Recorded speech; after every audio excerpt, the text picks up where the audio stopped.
Sejam todos muito bem-vindos, programa Controverso no ar. E hoje nós vamos ter um papo conservador.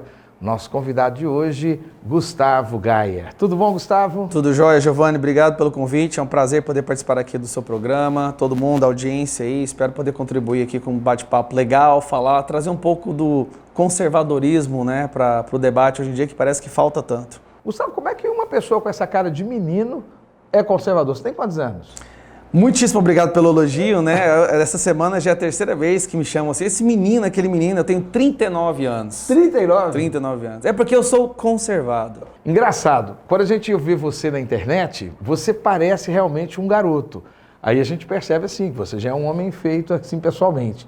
Mas casado, 2 filhos... Sim, casado há 21 anos, casei com a minha primeira namorada, eu a conheci, nós nos conhecemos, tínhamos 17 anos, eu tenho um filho de 17 anos, cara, mais alto que eu tenho uma filha de 14 anos, né, são as paixões da minha vida, e a questão da jovialidade, que eu acho que acaba transparecendo um pouco na questão do YouTube, é justamente porque eu posso ter envelhecido por fora, mas não por dentro. Até mesmo para manter um relacionamento, um vínculo mais forte com os meus filhos, eu consigo manter esse lado jovial ainda. A sua questão como professor de inglês não tem um pouco a ver? Você começou a dar aula com quantos anos? Eu comecei a dar aula com 18 anos e sim, a questão de dar aulas, né? E como hoje em dia, para você ser um bom professor, não basta você saber a matéria, é muito mais difícil do que talvez 40 anos atrás, porque 40 anos atrás os alunos tinham a disciplina de prestar atenção no professor. Hoje em dia, um professor ele tem que saber a matéria, ele tem que fazer o show na sala de aula, ele tem que conquistar a atenção do aluno, ele tem que ser admirado para você conseguir passar aquela informação que você quer passar. Então, acho que essa questão... E outra coisa também que me manteve jovem é porque eu amo dar aula. Então, tem um ditado que fala, né, que abençoado é aquele que ama o que faz, pois esse nunca terá que trabalhar um dia de sua vida. E como eu faço uma coisa que eu amo muito, então parece que o desgaste da vida não foi me envelhecendo, eu fui conseguindo manter uma postura mais jovem, graças a Deus. Eu estou com 53 anos. E eu comecei minha vida profissional dando aula. E dando aula de inglês. Maravilha. So we can have the interview in English now, right? No, I can't. I am very shy guy to speak in English here in my program. But we can try another day. Another day. Na segunda, eu acho que vai ter uma segunda. In the second time we can try. Perfect. That's awesome. E o que eu vejo? Eu vejo aqui diante de mim um professor, um empresário, você tem uma empresa, né, uma escola de inglês, mas uma pessoa que não gosta de ser considerado um digital influencer, né? E você é um digital influencer. Você, dentro do Trend Topics, né, nós temos o assunto político. Desde 2013, o Trend Topics ele mede os principais temas que são debatidos dentro das redes sociais. E os temas políticos, acredite se quiser, bate mais do que BBB. Bate mais do que show de live de um cantor sertanejo, bate mais do que tudo pela constância com que esses temas estão sendo discutidos. E aqui no estado de Goiás, você se torna uma pessoa quase imbatível. Seus números são estratosféricos. São 160 mil inscritos no canal do YouTube, são 12 mil inscritos no Instagram e 4.300 no Twitter. Mas as visualizações do mês de abril são 5 milhões de visualizações. Já foi citado pelo Olavo de Carvalho e também pelo jornalista Alexandre Garcia. O que você considera que tenha sido esses resultados? Primeiramente, esses números, eu estava conversando com você antes da reunião começar, né, antes do programa começar, eu acho legal esses números, mas os únicos números que me importam mesmo, inclusive o motivo de eu achar desses números ter chegado a esse nível, são o número 3, que é minha esposa, meu filho e minha filha. Então, eu sou aquela pessoa, assim, relativamente jovem, mas que está passando... Isso aqui não te define? Não, de forma alguma. Isso aqui é uma coisa que você faz... Você imaginava chegar nesse resultado? Nunca. Na verdade, demonstra que... Você é um professor de inglês. Eu sou um professor de inglês, é o que eu gosto de fazer, é o que eu realmente, onde eu realmente me realizo, né? É na questão de dar aulas, de ser um professor, não só de inglês, de qualquer coisa. Quando eu vejo alguém que está precisando aprender, eu gosto de sentar. E como é que você chega então nas redes sociais? Tudo começou com dicas de inglês. Eu comecei a me familiarizar com câmeras, com as redes sociais e tudo, passando dicas de inglês. Como EAD? Não como EAD.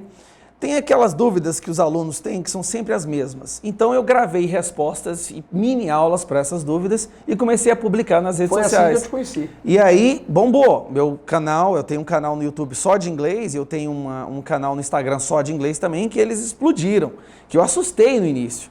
E foi bom, trouxe muitos alunos para minha escola, trouxe muitos alunos para minha empresa, a empresa começou a crescer muito. Daí eu fui me tornando mais familiarizado com a questão das câmeras, com programas, com luz e tal. E aí eu fui vendo o Brasil seguindo um caminho que eu já não estava concordando mais. A partir de quando? 2013, 2014. Eu via que o nosso país estava indo por um caminho que me deixava preocupado. E eu amo esse país, eu amo a minha cidade, o meu estado, eu amo a nossa cultura, eu amo a população brasileira, eu quero que os meus filhos possam crescer aqui com segurança, num país que seja próspero e decente. E eu comecei a me expor, né, pegar essa know-how que eu já tinha com o inglês e comecei a me expor certas posições políticas. E aos poucos foi crescendo. O Papo Conservador, ele começa quando? O Papo Conservador mesmo, o canal Papo Conservador deve ter 1 ano. Mas o canal já existia. E era um canal onde eu passava coisas de família. Eu sempre tive essa vontade de tentar resgatar para a nossa sociedade a questão da unidade familiar. Que o que importa na vida é a família. O que é uma nação se não uma legião de famílias? Que tem pontos em comum, como cultura, língua, religiosidade, valores. É isso que torna uma nação. Não é a fronteira no mapa que determina onde o Brasil termina e onde o Brasil começa. É esse conglomerado de famílias que decidem viver juntos, compartilhando valores e a nossa religiosidade, e a nossa cultura, a nossa língua. A sua formação religiosa qual é? Eu sou católico. Católico? Católico. Católico praticante, mais carola, ou aquele católico típico brasileiro? É o seguinte, eu tenho um ritual lá em casa. Todo domingo à noite, na nossa cama de casal, eu, minha esposa e meus 2 filhos, a gente pega a Bíblia, eu escolho um trecho da Bíblia, a gente lê e a gente debate sobre aquele trecho. Eu e minha família. E é ali que a nossa congregação, vamos dizer assim, né? É a nossa igreja. É ali na nossa cama de casal, cada filho em um pé da cama, sentado, eu e minha esposa, e a gente debate, e essas conversas às vezes levam 1 hora, às vezes levam 2 horas, eu peço para minha filha dar a opinião dela sobre aquele trecho, como que ela pode pegar aquela palavra e colocar na vida dela, o meu filho dá uma opinião dele também, às vezes a gente diverge alguma coisa, mas tentando sempre trazer a palavra de Deus para dentro do nosso dia a dia. Você com 39 anos, sempre teve, você disse que tem então desde 2013, então são 7 anos, né? Isso. Que você começou a despertar essa Eu comecei a projetar, a me expor. Porque, na verdade, você nasceu num berço político. Foi. Você é filho da nossa saudosa, né, Conceição Gaia. Isso. E foi uma excelente parlamentar, fundadora de um dos nossos partidos de esquerda aqui, o PDT. Deixa eu te perguntar, como que é, então, essa formação do Gustavo Gaia? Essa formação política originariamente de esquerda. Diferente da posição que você tem hoje. Isso, eu fui de esquerda na minha adolescência. Na verdade... Você foi ativista de esquerda? Já. Você participou da União Estudantes Che Guevara, não, Che Guevara. Eu quase fui um black bloc, antes de existir o termo black bloc.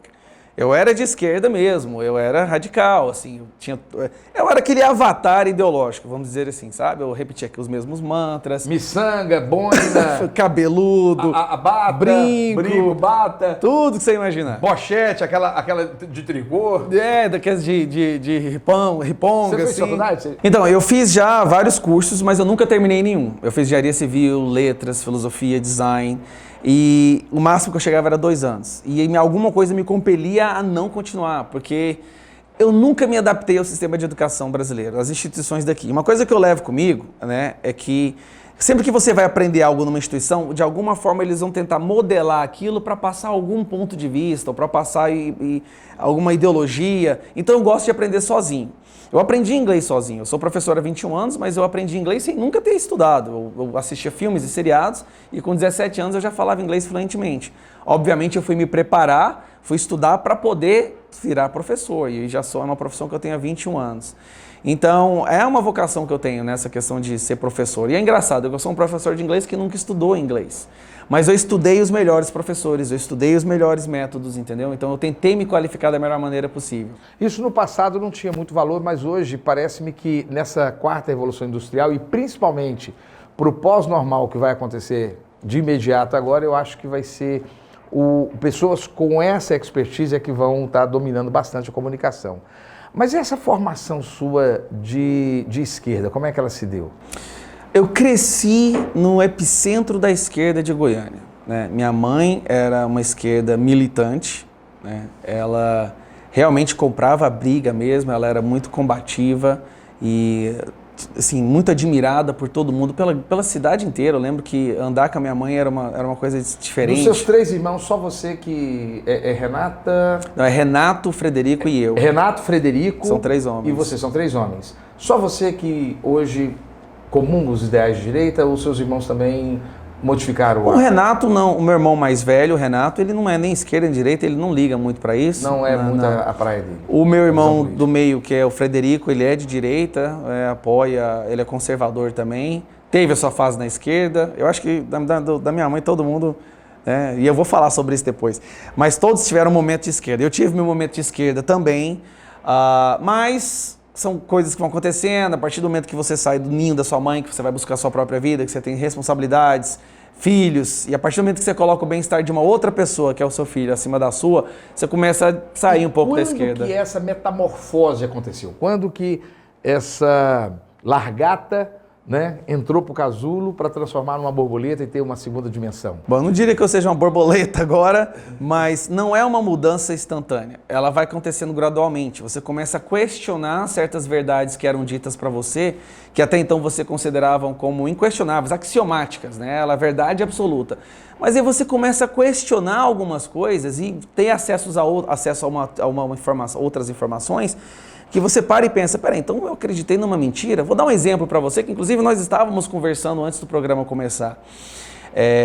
Quem acabou com a escravidão nos Estados Unidos? A esquerda ou a direita? Foram os conservadores ou os progressistas?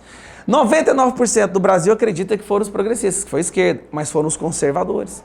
Foram os conservadores, Abraham Lincoln era um conservador, e eles entraram numa guerra civil para acabar com a escravidão. Martin Luther King, né, que é o grande ícone do movimento do Black Power ou do Black Lives Matter e tudo mais. É um conservador, armamentista. Professor Gustavo, meu público, ele pesquisa. Eles podem pesquisar. E te falo uma. Que partido fundou o Ku Klux Klan?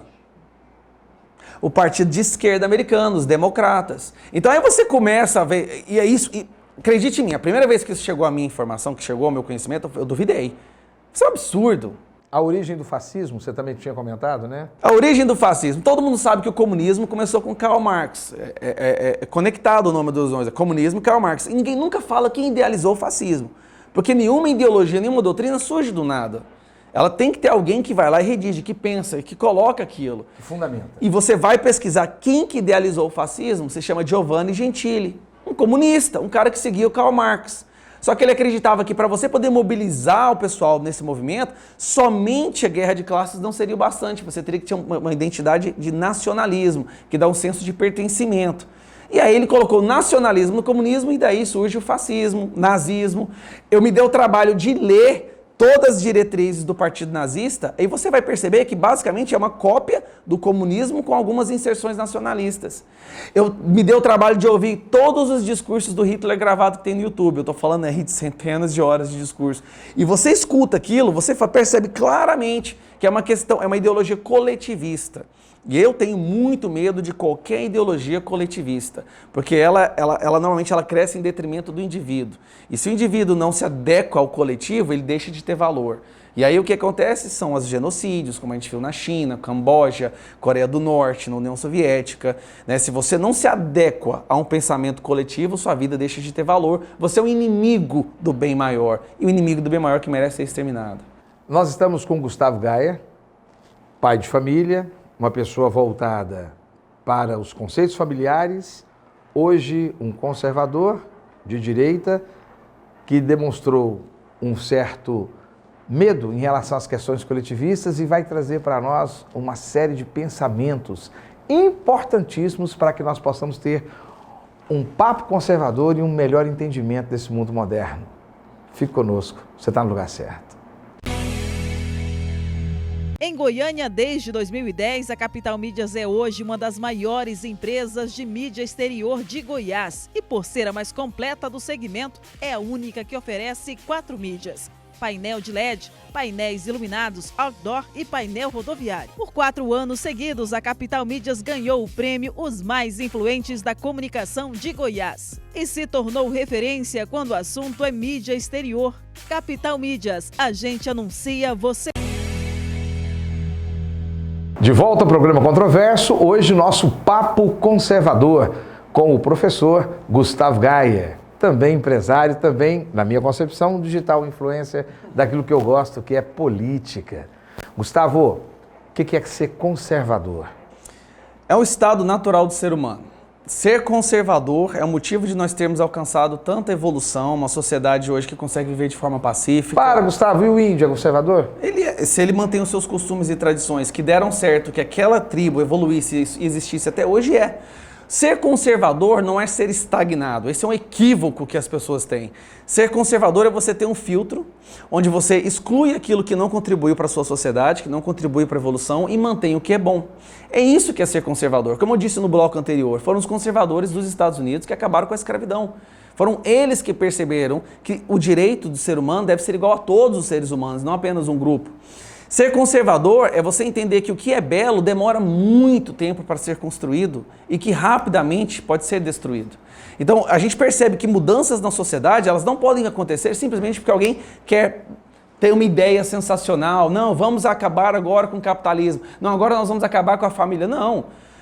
Tem coisas que foram construídas ao longo de centenas de milhares de anos por tentativa e erro. Não é porque teve uma entidade superior opressora que determinou que as coisas fossem assim. Tentativa e erro. E outras sociedades que tentaram fazer de forma diferente, hoje não estão aqui para dar testemunho do que aconteceu. Me dá 3 pontos importantes para o conservadorismo moderno, na sua concepção, que você defende. Família, o núcleo familiar. A família é o eixo de uma sociedade sadia. Tudo que nós aprendemos em relação a valores, como por exemplo respeito ao próximo, tudo isso vem da família e que se propaga para fora. Todas as vezes que você vê uma família, você sabe que ali tem um filho, tem uma esposa, tem um amor que existe naquele núcleo que deve ser preservado. Então a família é fundamental. Liberdade individual, o direito de eu poder me expressar, o direito de ir e vir, é uma coisa que o conservador considera como importantíssima na sua vida.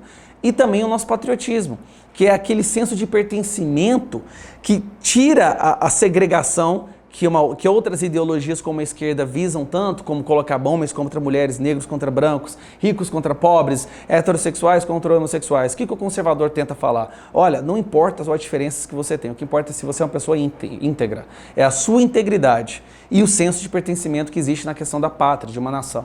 A diferença de pátria e nação, você consegue trazer pra gente a importância? Tem é mais importante ser nacionalista? Tem a etimologia por trás de pátria, que vem de pátria, né, de pai, que a gente considera, nós somos todos filhos de uma nação, se bem que o conservador ele considera mais a nação como filho dele. Aquela necessidade de proteger a nossa pátria, de proteger a nossa nação. Eu percebo isso nas manifestações que eu participo. É como se o conservador ele considera o Brasil como seu próprio filho. Ele sai em defesa de um filho mesmo. É assim que a gente defende a nossa nação. Há alguns conceitos filosóficos que entendem que o conceito de pátria, de patriotismo, ele é inferior ao conceito de nação, de nacionalismo. Porque a nação ele consegue observar a estrutura do país de um todo, que muitas vezes o patriotismo não, que muitas vezes o patriotismo ele está muito voltado a uma cultura de um determinado momento e um poder hegemônico. Você não consegue enxergar isso também, não? Às vezes, um pouco, e aí eu já emendo para não ficar muito com bate-volta, aí você já fala tudo de uma vez. Por exemplo, o patriotismo que muitas vezes os conservadores estão defendendo hoje é o patriotismo de um grupo específico. Não é? Como se as outras propostas existentes não valessem para aquele patriotismo. Quando nós olhamos para a nação, nós olhamos inclusive a divergência. Há uma dificuldade para esse patriotismo entender as divergências? Você disse grupo hegemônico. Quando eu participo das manifestações e acontecem cada vez mais, eu não consigo ver hegemonia ali. Eu consigo ver brancos, negros, homens, mulheres, eu consigo ver pessoas de todas as classes sociais, de todas as fontes. Há muitos negros, né? Se eu colocar agora uma imagem, por exemplo, nós vamos dar uma olhada nas manifestações e há, por exemplo, uma igualdade de participação de negros nas manifestações atuais? Qual é a porcentagem de negros no Brasil? 54%, 55%. Não. Aí você está partindo daquela pesquisa do IBGE, que é aquela brincadeira que eles fazem, a mágica, o malabarismo das estatísticas, né? Onde eles colocam pardos como os negros. Isso é feito de maneira muito desonesta. Negros no Brasil são 11%. E aonde a gente Aí, tem, aonde o meu telespectador, o meu internauta pode buscar essa informação concreta, científica? no próprio IBGE, se você tirar o pardo. Por exemplo, de acordo com o IBGE, eu sou negro. Mas aí que tá, o conservador ele não presta atenção nisso, né? Eu não vejo a pessoa pela cor da pele. Mas de acordo com o IBGE, o senhor é negro e eu sou negro. E dependendo da circunstância. Se for população prisional, nós seremos considerados negros. Se for numa faculdade, nós seríamos considerados brancos, porque daí infla o número da maneira que eles querem. Então, se você olha para as manifestações, como eu estava dizendo, a proporção que você encontra nas manifestações é a mesma que você encontraria no Brasil. Né? A gente tem que tirar essa ideia de que o patriotismo é uma coisa do branco. Esta é uma visão que o próprio conservador está tentando lutar contra. Deixa eu te perguntar. Agora, só um detalhe, só para Sim, terminar. Você falou assim, é um grupo hegemônico. Qual é a hegemonia? Que grupo que é esse que domina? Sendo que o grupo que domina o Brasil é a esquerda. Na política, a política é a esquerda. E eu cresci no meio, eu sei o que eu estou falando. Sempre foi a esquerda que dominou. A agenda política brasileira tem sido a esquerda. O conservador está agora levantando, por quê? Que é uma defesa. Nós estamos defendendo a pátria. A gente não aceita outras políticas. A gente aceita políticas, vamos debater todas. Mas nós rejeitamos aquelas políticas que, inclusive, querem dissolver a nossa identidade patriótica. Como, por exemplo, o bolivarianismo. Nós sabemos que existe uma vontade do Foro de São Paulo de transformar a América do Sul em uma grande nação, uma daquelas utopias que a esquerda tenta implantar.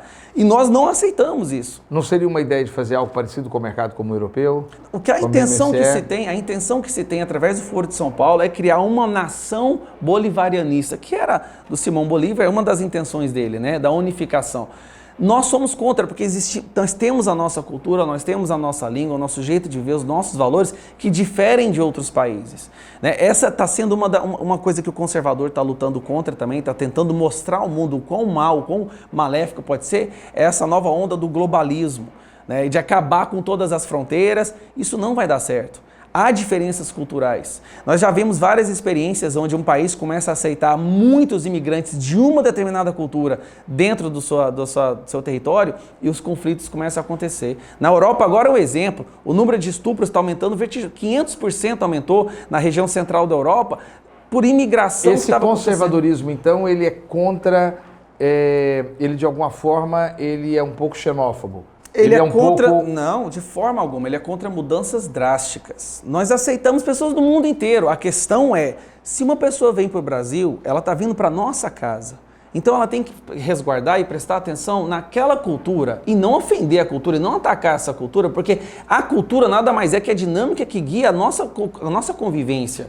Então você tem a sua casa, você que está aí me assistindo vai na sua casa, você mora com a sua família, de repente chega uma pessoa na sua casa e decide que dentro da sua casa ela vai fumar e vai pôr o pé na mesa. Bom, ela está na sua casa, ela tem que respeitar as suas regras. Você a convidou e ela pode ser convidada sempre, desde que ela entenda que existem regras ali dentro, que vocês têm uma dinâmica de vivência que deve ser resguardada.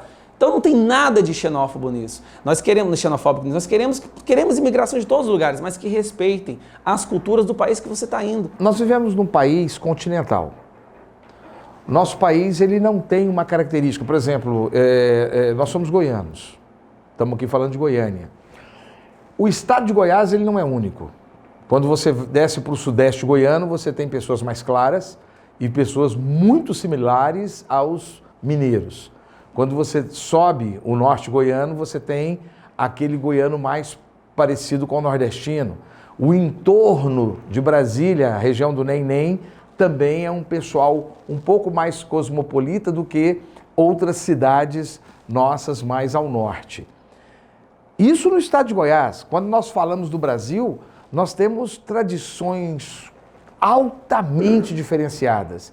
Não é um pouco perigoso demais tratarmos de movimentos desse sentido, sendo que no próprio país nós temos movimentos migratórios que poderiam ser prejudicados, brasileiros tendo dificuldade de serem recebidos em outras cidades, em outros estados? Em qualquer região, principalmente quando é uma região mais extensa, existe um espectro de variação ali, mas que o cerne da cultura continua o mesmo. A língua continua o mesmo, os valores continuam os mesmos. É como se fosse roupa. Dependendo do dia da semana, você troca de roupa, mas não quer dizer que a pessoa que por baixo da roupa mudou. Você hoje está usando um terno, amanhã você pode usar uma camisa regata, mas o Giovanni por trás dessa roupa é o mesmo. Então o Brasil tem essa questão da roupagem cultural, dependendo da região que você vai, mas o cerne, o corpo por baixo da roupa continua sendo o mesmo. A questão ainda das divergências, das possibilidades que existem. nós temos também um grupo de brasileiros que, por exemplo, são LGBT. Há dificuldade desses grupos conservadores de lidar com a identidade LGBT? Mas se eu te falar que tem uma quantidade, que está crescendo cada vez mais a comunidade LGBT que é conservadora. Mas tem um detalhe, são os homossexuais conservadores tem muitos e está crescendo cada vez mais. Eu tenho vários amigos homossexuais conservadores. Eu fui criado por um homossexual que foi meu irmão mais velho. Meu pai eu não conheci, quem me criou foi um homossexual, eu sou conservador. Agora, esse conceito de que o homossexual não pode ser conservador, ou de que o negro não pode ser conservador, ou de que o pobre não pode ser conservador, esta aí foi uma das vitórias da malícia das ideologias da esquerda durante a doutrinação. Mas depende de que tipo de conservadorismo, não? É por isso que eu te convidei para vir ao programa. Para que nós pudéssemos colocar algumas... E vou convidar outras pessoas e vou querer que você volte aqui de novo ainda. Eu quero colocar melhor essas questões em certas caixinhas. Porque, por exemplo, eu sou tido como, até pouco tempo atrás, de centro-esquerda. Eu me entendo como um social-democrata, mas eu tenho toda uma prática conservadora no trato com a minha família, com a minha esposa, com os meus pais. Tem certas identidades culturais que são conservadoras, mas dentro do trato político é diferente, dentro do trato econômico é diferente. Não, acho que no Brasil nós estamos ainda construindo uma identidade nacional. Não seria essa a questão? Olha, o conservadorismo no Brasil, por tanto tempo, ele foi silenciado, né? A gente sabe disso, pela hegemonia Identidade nacional, essa é a pergunta. Mas vamos falar do conservadorismo primeiro. Sim. Por muito tempo ele foi silenciado, ele foi suprimido, porque houve uma hegemonia nas mídias sociais, na grande mídia, na educação, na classe artística, onde falar conservador era quase que um palavrão.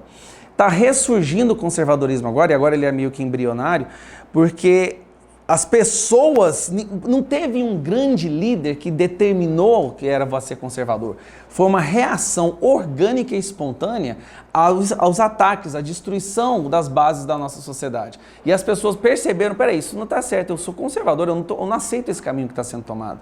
A esquerda brasileira, durante um tempo, ela nos convenceu de que ela não seria tão maléfica ao ponto que ela se mostrou. E aí o conservadorismo está ressurgindo agora. Essa identidade nacional, ela faz parte do conservadorismo pelo senso de pertencimento que isso dá. Porque toda nação, toda sociedade precisa. Você tem um senso de pertencimento com a sua família, você tem um senso de pertencimento com a sua comunidade, e o conservador ele tem um senso de pertencimento com a sua nação. E é essa questão que eu acho mais legal no parte do conservadorismo, porque enquanto um outro lado mostra no que nós temos de diferente constantemente, né, você acabou de dar um exemplo, na parte do sul do Goiás nós temos pessoas mais claras e na parte norte mais escuras. E daí? Desde quanto a quantidade de melanina na sua pele deve interferir se você é uma pessoa íntegra ou não? Mas existe também um padrão de comportamento muito distinto. Você tem pessoas, não vou dizer de que forma, mas você tem pessoas mais refratárias em determinada localidade, pessoas mais abertas em outras, pessoas que são mais simplórias em determinada localidade, pessoas que são mais bem estruturadas, até economicamente, em outras. Isso é normal, principalmente num país como o nosso, o que já não é tão comum assim, por exemplo, na França, em Portugal. Eu vejo, por exemplo, quando eu vejo um projeto de uma América Latina... A diferença em relação cultural, diferenças a tradições, na França tem muita diferença. Sim, inclusive sim. Até a língua muda muito. Sim, mas eles têm uma identidade nacional francesa. E... mesmo assim, eles buscaram uma identidade nacional, uma identidade continental europeia para se proteger. Nós percebemos a mesma coisa acontecendo na China, na Oceania, a Austrália, ela busca também. Os norte-americanos defendem isso, o Way of Life, American Way of Life, é algo que eles defendem muito. E por que nós, latinos-americanos, devemos estar totalmente fragmentados? Por que nós não podemos criar também uma estrutura que valorize a nossa identidade latino-americana naquilo que nós somos semelhantes? Pode ser criado. Cultura, língua, economicamente. Valorizar mais o português e o espanhol em detrimento ao inglês. Mas é a questão, é comércio internacional. A gente tem que fazer comércio com o mundo inteiro. E a língua no mundo para fazer comércio é o inglês, e o dinheiro para fazer comércio é o dólar. Então, se a gente fica só com o espanhol, a gente vai fazer comércio só aqui. E nós não temos tecnologia para fazer importação aqui dentro. A América Latina está muito atrasada do ponto de vista tecnológico. Sim, mas... Agora, você falou uma coisa. Eu não sou contra que haja, por exemplo, acordos internacionais, como a América Latina, de comércio. O que eu estou falando é que deve ser respeitadas as diferenças culturais. E esse é o detalhe que a gente é contra. Na União Europeia, por exemplo, são respeitadas as diferenças culturais. Não há uma interferência. Não tenta fazer um cancelamento da identidade cultural, da identidade de cada nação. É um acordo comercial. Mas o movimento bolivarianista fazia isso? Queria anular o que fosse brasilidade? Um governo central. Só para você ter uma ideia. Como que você vai ter um governo central para a América Latina inteira? Isso é problemático. Nós temos um continente com várias nações diferentes, com problemas diferentes, com formas de pensar diferentes, e você quer fazer um governo central... Você não tinha na Europa uma moeda única europeia? Mas olha a diferença de uma moeda única para um governo. Vou te falar um problema. Por que a Inglaterra decidiu sair? Por que aconteceu o Brexit? Porque eles estavam se sentindo cada vez mais perdendo a sua soberania. Eles não estavam podendo legislar mais de acordo com certos diretrizes da União Europeia. Porque havia uma série de pactos internacionais. Isso estava engessando o país de tomar suas decisões como soberania. E eles não aceitaram. Foram a própria população que decidiu sair. Aí isso nós já temos outros países aqui querendo América, sair. Isso tem outros países querendo sair. Cada vez mais há um conceito que está crescendo no mundo, que é o que? Não existe essa questão de colocar muito poder na mão de poucos.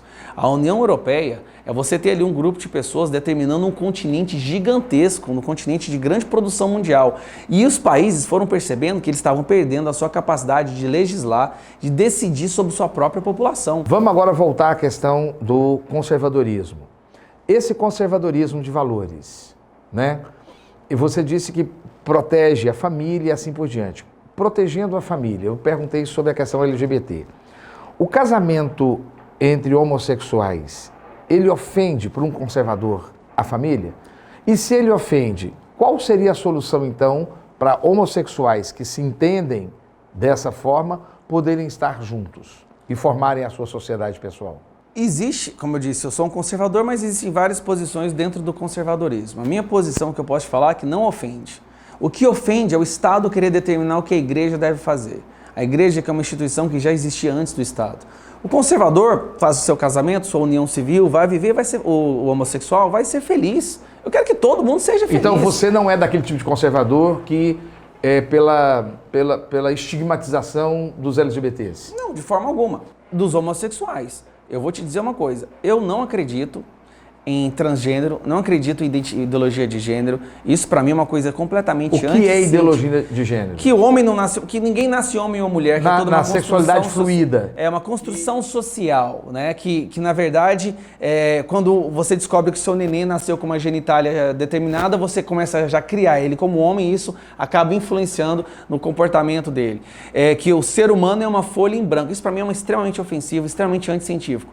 É aquela ideologia que o ser humano, você, quando nasceu, você era uma folha em branco, que você pode desenhar, que não existe toda uma carga, toda uma coisa que já vem por dentro, que são milhões de anos de evolução. Então, na minha opinião, a ideologia de gênero é uma coisa nefasta, eu diria até a palavra diabólica. Agora, o homossexual, ele é o que ele quiser ser, ele vai ser feliz. Agora, você não pode forçar a igreja, é isso que está, o Estado, ele não pode querer determinar a igreja, ou uma religião, ou um grupo religioso, certas regras, sendo que são coisas separadas. O conservadorismo é obrigatoriamente de direita e obrigatoriamente capitalista? Então, a direita, ela parte do ponto de vista político, que o Estado tem que ser o menor possível para interferir, porque quanto maior o Estado, menos liberdade nós temos, né, nós como indivíduos, da ordem e da lei, né, do império da lei. O conservadorismo, ele engloba tudo isso também, mas ele não deixa de lado a questão dos valores, a questão da cultura que devem ser preservados e resguardados. Que acontece de forma espontânea, que não é uma sociedade opressora que impõe em nós, é uma coisa que foi testado ao longo de milhares de anos e que demonstrou seu efetividade. Você não acha que existe então um elitismo nem uma exploração de massa? Essa, para mim, que é uma ideologia da esquerda, que é a maior teoria da conspiração, a mais propagada... Não. De acordo com essa ideologia, existe um grupo elitista que se encontram às sextas-feiras à noite para determinar como que vai funcionar o resto da sociedade. Não existe. Mas também não existe de vocês que tem um grupo de esquerda que se encontram à noite para dominar e colocar na cabeça das pessoas o movimento esquerdista? Bom, eu duvidaria disso, mas já tem tantas evidências que isso acontece, né? Que e nenhuma evidência que existe um grupo de empresários, de donos do poder e da riqueza que coordenam a riqueza no mundo. Existem os metacapitalistas, que inclusive o conservador é totalmente contra, né? Os metacapitalistas são aqueles aquelas empresas que crescem tanto e se alinham a governos e aí começam a determinar que não deve haver mais E há uma concorrência. concentração de riqueza mundial na mão de pouquíssimas pessoas. Google, por exemplo, YouTube. Para quem estiver assistindo isso, eu gostaria que você fizesse uma pesquisa. The Solo Price. E também você já deve ter ouvido falar da lei de Pareto, lei de distribuição de Pareto. E se você estudar esses dois pesquisadores, esses dois cientistas, você vai entender que essa coisa da opressor contra oprimido é uma balela, é uma ilusão. Por exemplo, na Ucrânia fizeram um teste. Foram lá e dividiram, isso na época feudal, dividiu terras igualmente entre todos os camponeses. Cada um tinha sua terra igualzinha. Falou, olha, o comunismo está maravilhoso aqui agora, vai dar certo. Depois de 2 gerações, o que acontece? Incrível, foi concentrada a maior parte de terra na mão da raiz quadrada de pessoas que receberam essa terra. Pesquise sobre isso. Se você tem uma empresa que produz 100 caixas de papelão, a pesquisa vai te mostrar que metade dessas caixas de papelão é produzida pela raiz quadrada de pessoas que faz parte do... Gustavo, eu não concordo, por exemplo, que tem que distribuir igual, porque as pessoas não têm força igual de exploração da sua riqueza. Isso é claro, isso é bíblico. Jesus Cristo comenta sobre isso. Ele entrega uma porção distinta para cada servo e os servos não conseguem devolver para ele com a mesma primazia. E ele ainda fala, pega aquele que não fez nada com o recurso e passa para aquele que fez melhor. Eu entendo isso. Mas eu também não acho que pode deixar ao bel prazer, porque senão eu venho com uma força sobrepujante e domino absolutamente. É a lei do tráfico, a lei das comunidades. Mas nós vamos discutir isso no próximo bloco. Você fica conosco, você está no lugar certo. Em Goiânia, desde 2010, a Capital Mídias é hoje uma das maiores empresas de mídia exterior de Goiás. E por ser a mais completa do segmento, é a única que oferece 4 mídias. Painel de LED, painéis iluminados, outdoor e painel rodoviário. Por 4 anos seguidos, a Capital Mídias ganhou o prêmio Os Mais Influentes da Comunicação de Goiás. E se tornou referência quando o assunto é mídia exterior. Capital Mídias, a gente anuncia você. Programa controverso e hoje nós estamos com o Papo Conservador, com Gustavo Gaia. Terminou quente o segundo bloco. Vamos melhorar ele um pouco mais. Eu te perguntei se o conservador é necessariamente de direita e capitalista. Não é isso? Sim. No Brasil hoje, existem grupos que se debatem essa discussão, eles se esgarçam, eles se confrontam, piadinhas e memes e assim por diante. Há quem garanta que existe um gabinete do ódio formado e formatado dentro do Palácio do Planalto e dentro da Câmara, dentro do Senado, dentro da Câmara Federal e controlado também num certo gabinete de vereadores do Rio de Janeiro. Você participa de alguma dessas estruturas? Você participa de alguma estrutura conservadora ou de direita? Olha, Você faz parte deles? primeiramente, gabinete do ódio. Não existe gabinete do ódio. Isso é uma nomenclatura que querem dar todas as vezes que a população reage nas redes sociais contra políticos que fazem besteira. Daí, quando tem uma reação muito grande... Nem do Carlos, lá no Rio de Janeiro? Eu posso te falar primeiro que eu conheço todos ali. Quando acontece uma reação espontânea e orgânica, eles gostam de colocar essa pecha de não, isso aí são robôs, não isso tem aí é o robô gabinete também. do ódio, Não porque tem robô. daí tira o mérito. Olha, vamos ver o seguinte, tem robô, mas pelo que eu estou sabendo, os robôs são os da Joyce Hassman, que ligou lá e tem o áudio dela falando para mandar fazer perfis fakes para defendê-la nas redes sociais. A única prova até agora de qualquer espécie de robotização do comportamento das redes sociais veio da Joyce Hassman, que é considerada a rainha, né, Mas até então ela não era de direita? Ela não era desse grupo conservador? Ela faz parte do oportunismo, né? E teve muito, né? O conservador agora vai ter que evoluir bastante nas próximas eleições.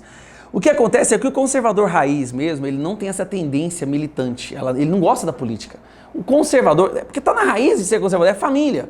Né? Você gosta de ficar com a sua família, você sabe, você não é uma pessoa que tem manias de grandeza, que quer mudar o mundo, não, você sabe qual é a sua limitação, é a sua comunidade, é a sua família, são seus amigos, ali é onde você realmente tem uma influência e você se contenta com aquilo. Você participa de algum grupo? Você faz parte deles? Eu participo do grupo, Você é eles? eu participo do grupo mais importante que tem, que vai conseguir mudar esse país. Fala o nome dele agora aqui no ar. É a minha família, eu, minha esposa, meu filho e minha filha. Não, abre o jogo. É assim que a gente vai mudar o mundo, é dentro de nossas casas, é levando para os seus filhos, para a sua comunidade, para a sua família, né? Os seus valores.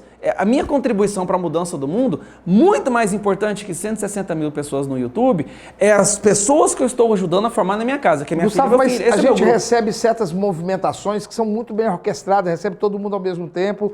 eu ligo, entro em contato, tem colega meu recebendo lá no Sul, no Sudeste, no Nordeste, os colegas no Facebook. Não, recebi aqui também, a piada mesma, a brincadeira mesma, e o ponto de vista é o mesmo, a metalinguagem é absolutamente a mesma.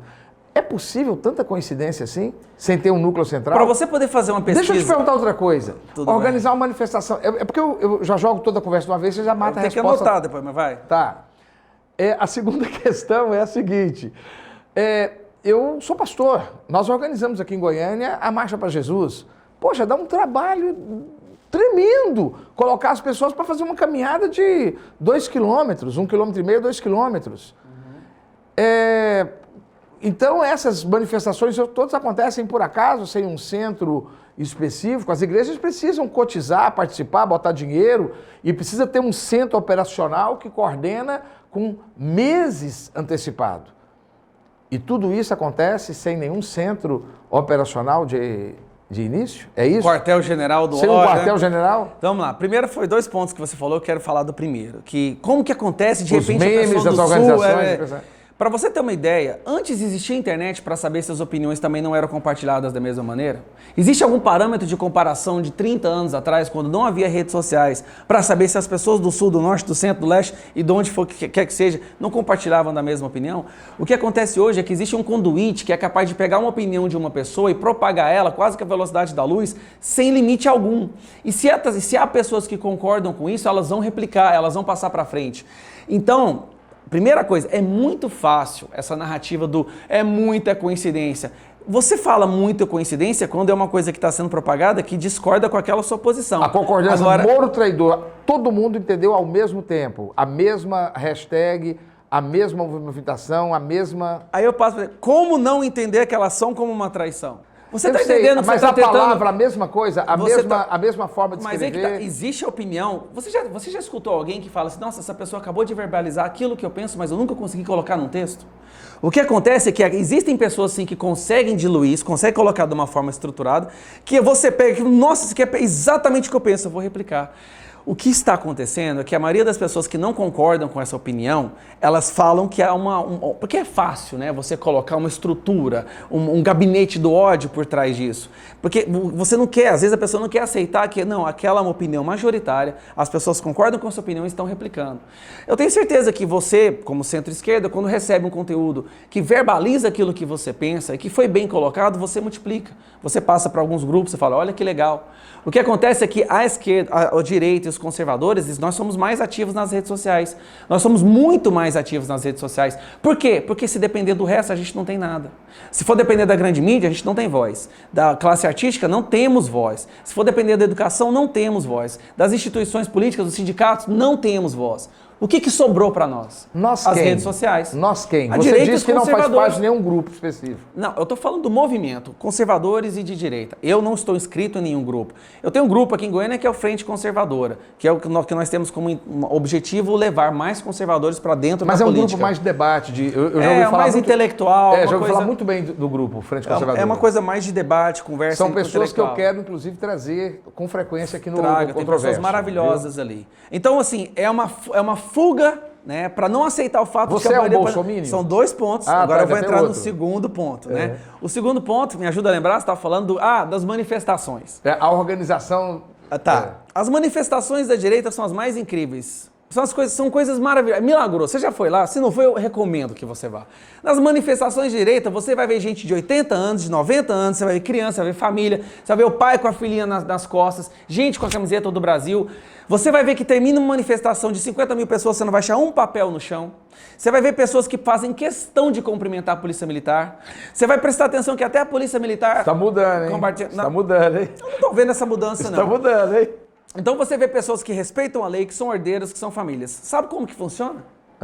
Essas pessoas só precisam de uma data e um local.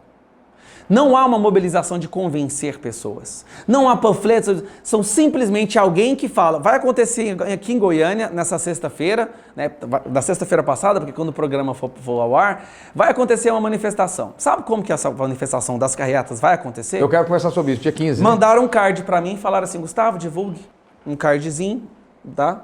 Divulga, aí eu vi o card, nem foi muito bem feito, foi uma coisa meio tosca, feita na hora mesmo ali, com data, horário, local e por quê. que eu fiz? Eu divulguei. Eu mandei para alguns grupos. Passou-se 10 minutos, eu recebi esse mesmo card de 20 pessoas diferentes em outros grupos. No final do dia, tem 1.000 pessoas já inscritas, o trem já viralizou, aparentemente vai ser a maior carreata do ano aqui contra o lockdown. Eu preciso te perguntar. Eu fui, então, o gabinete do ódio dessa Você se considera um mobilização. bolsonarista? Sou.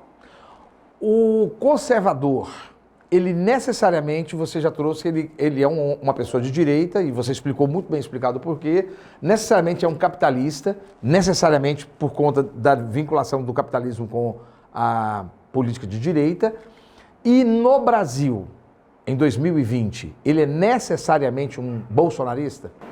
O conservador não precisa ser necessariamente um bolsonarista. Por que que eu sou e por que que eu digo para o conservador, aquele que não é, repensar essa situação? Foi muito tempo de ataque aos nossos valores. Nós temos uma estrutura do país hoje em dia, grande mídia, como eu digo, sindicatos, entidades de classe artística, educação, completamente aparelhada pela ideologia da esquerda. Foi-se criada uma malha que até então era impenetrável para o pensamento conservador. De um ponto que o conservador já desistia. O conservador havia desistido da política. Ele vê a política como uma coisa que já está tão aparelhada que não adianta mais, sim, sem salvação. De repente aparece esse cara tosco, com seu jeito rude, com palavras que às vezes são ásperas, mas querendo ou não, ele conseguiu penetrar essa malha. Você acha que o único problema que as outras pessoas que não apoiam o Bolsonaro vê é que ele é rude com um jeito tosco? Eu não considero nem isso ser um problema, isso é uma característica dele. Porque uma característica eu me lembro dele. bem quando o Lula apareceu, e essa era uma característica do Lula. Tosco, com jeito grosseiro. A diferença agora é dos valores que cada um carrega Exatamente. consigo dentro do seu coração. Né? O Lula Exatamente. nunca foi patriota, Lula nunca se importou com a família, Lula sempre se preocupou com o poder. O Bolsonaro chegou à presidência e parece que ao invés de se tornar mais ditatorial, ele está mais humilde. Inclusive, ele é o cara que está defendendo as nossas liberdades Você hoje. vê o Bolsonaro uma pessoa extremamente humilde. Extremamente humilde. Ele é reativo. Ele é uma pessoa que não aceita ser atacado, não aceita ser injustiçado. Mas vamos pensar da seguinte maneira, ele é um cara que continua indo na padaria comendo seu pãozinho lá com leite condensado, ele é um cara que para ouvir as pessoas que param... Isso não é uma metalinguagem. Ele para todos os dias de manhã e todas as noites antes de entrar para escutar os seus seguidores. Ele escuta e recebe áudios de pessoas que estão passando por situações difíceis, escuta e faz lei em relação àquilo. Então ele é um cara do povo. Querendo ou não, o Bolsonaro ele é do povo, não adianta. Ele é muito mais do povo que o Lula já tentou parecer que era. E eu não estou falando pelo comportamento dele agora na presidência. Ele chegou na presidência porque ele sempre teve esse comportamento. Mesmo no seu período como deputado. Ele sempre foi aquele cara simples, que não gosta de restaurantes chiques. Ele é um cara normal e do povo, e a gente se vê, a gente se reconhece nisso. Voltando à pergunta do conservador, eu, na minha opinião, se a minha intenção é que o conservadorismo volte a ser um tópico relevante no debate nacional, é o Bolsonaro que a ponta da lança que vai penetrar até então a impenetrável malha da hegemonia ideológica no Brasil. Lá na frente pode ser que eu fique até contra o Bolsonaro um dia, pode ser que eu fale, agora o Bolsonaro não é mais necessário, agora nós temos outras vozes do conservadorismo capazes de levar esse movimento adiante, mas agora é ele. E por isso eu sou bolsonarista. O meu programa não é jornalístico. O meu programa é um programa de debate, de consciência e discussão. Tem vários eventos que eu gostaria de debater com você. Vou trazer para uma próxima oportunidade. Sim. Mas eu gostaria de saber qual a diferença, por exemplo, do Bolsonaro para o Alexandre Frota, por exemplo. Quando o Alexandre Frota também passa a defender valores conservadores. Oportunismo. Você sabe que existe oportunismo em todo o espectro político. De forma alguma, o Bolsonaro foi oportunista. Muitos esquerdistas, por exemplo, falam para mim que o Lula nunca foi de esquerda. Que o Lula foi um oportunista. Que o Lula aproveitou o movimento, aproveitou uma ascendência esquerdista no Brasil. Meu nome é Giovanni Everson de Melo Bueno. Lula nunca foi socialista, Lula nunca foi comunista, Lula é um social-democrata, Lula é, na minha concepção, uma imagem oposta, mas da mesma moeda de Bolsonaro. Ele é uma pessoa que representa a si próprio. Ele tem uma visão de si próprio, fruto da história pessoal dele, como Bolsonaro representa a si próprio, fruto da história dele. Essa é a minha opinião pessoal. O programa é meu, eu posso dar a minha opinião pessoal.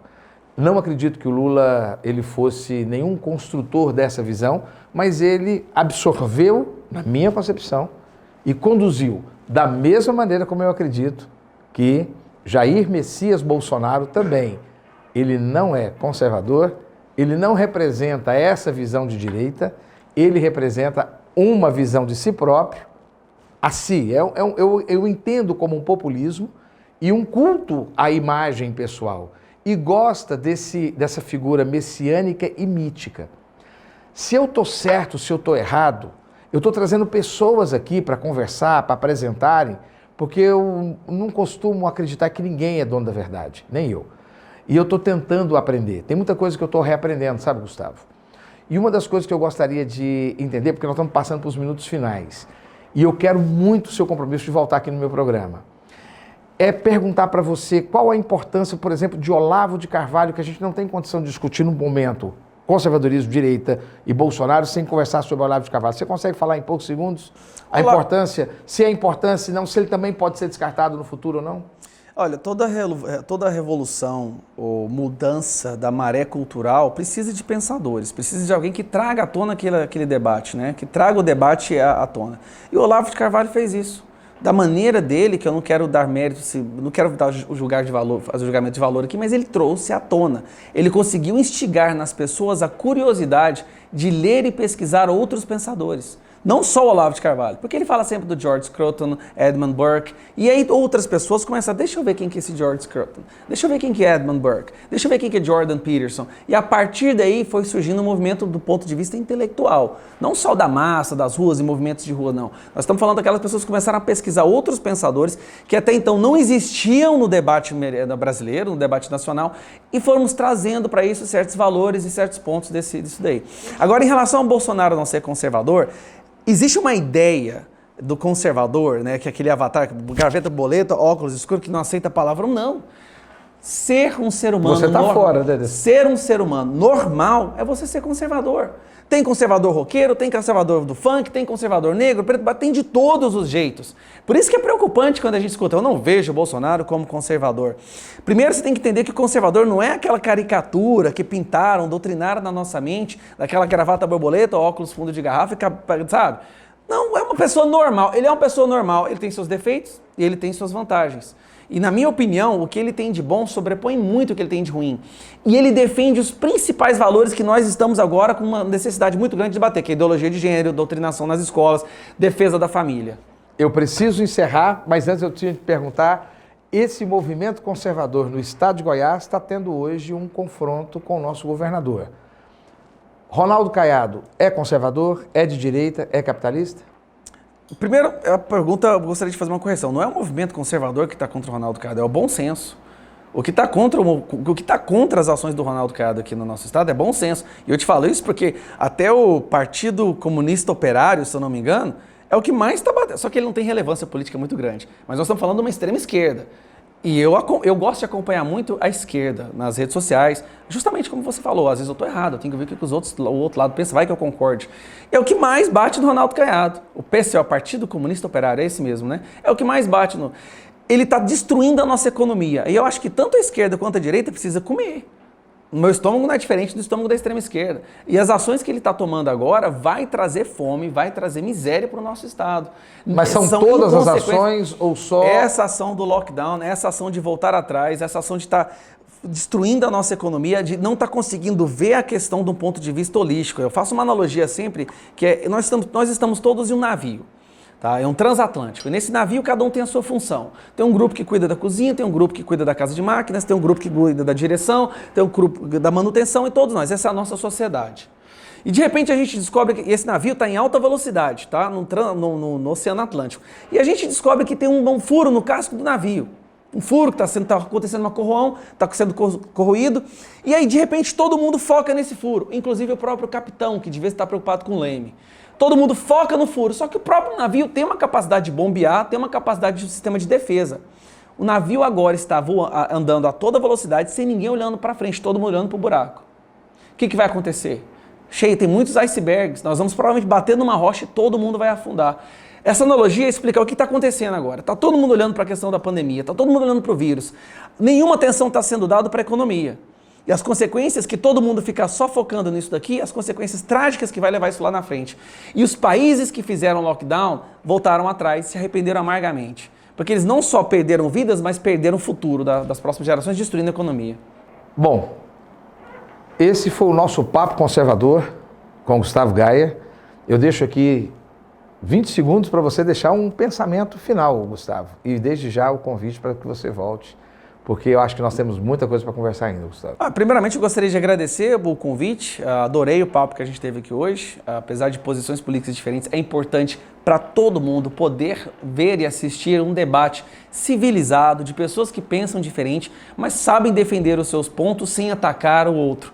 Isso falta muito, eu acho, que na televisão, nas redes sociais, nas rádios hoje em dia, né? Essa maturidade de um debate.